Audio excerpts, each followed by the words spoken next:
Sa first game, Blackwater versus Meralco, and grabe talaga yung import ng bossing. Inanalo si Cliff Hodge para sa first points ng ball game. Hodge is a good defender, siguro sa mga health, hustle plays, pero on a one-on-one coverage tapos galing sa outside, may advantage talaga si Barkley. Another 2 points para sa Blackwater. Ganyan yung naging puntahan ng bossing sa first period para magkaroon sila ng big lead.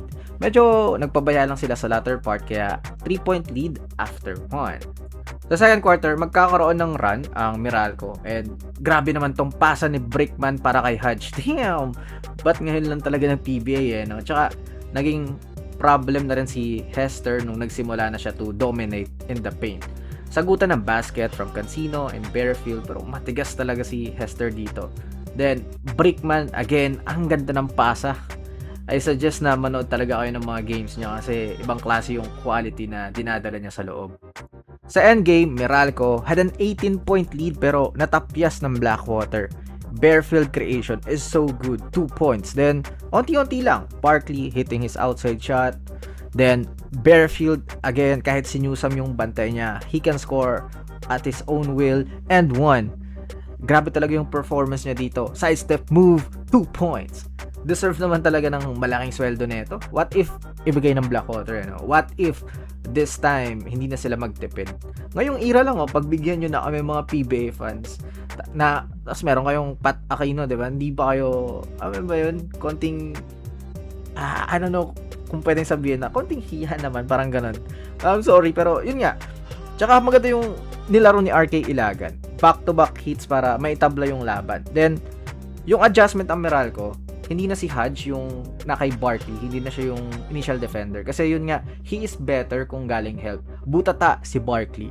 Ang dami ring chance ng Blackwater to win this game. Ito, galing help ulit si Hodge. He contested the shot of Bearfield na usually, sure ball na to eh. Then si Barkley naman, creating on his own, mintes. Pero andun na pala si Chris Newsome sa kabilang side to take the lead. Then Blackwater, last possession. Ayun lang, nagkamali ng crossover si RK Ilagan. Sakit naman nun. GG's, pero good game from Blackwater. Alam natin may bitaw talaga with Coach Pat Aquino. Kahit si Coach Nenad, nirespeto siya eh. What a ball game. Sa second game, Rain or Shine versus Phoenix. Ayun Mamu versus his former team. Pero Elasto Painters is on a much-needed win. And sa wakas, nasa starting 5 si Nokum and siya rin yung unang nakapuntos in this game. Pero ibang klase din talaga si BJ Johnson. NBA caliber talaga. Back-to-back hits para sa Phoenix. But ayun na nga, for Rain or Shine, with Nokum on the floor, mas masaset nila yung tone ng kanilang offense kasi siya yung foundation ngayon ng franchise.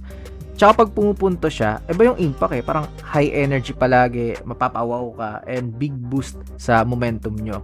5-point lead para sa Ross after 1. Sa second quarter, mas dumiin yung lamang dahil sa mga ginawa ni Kalen Chongson.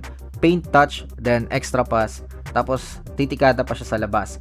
15-point lead para sa Rain or Shine. Pero Ken Taffen gets going, hitting his outside shot.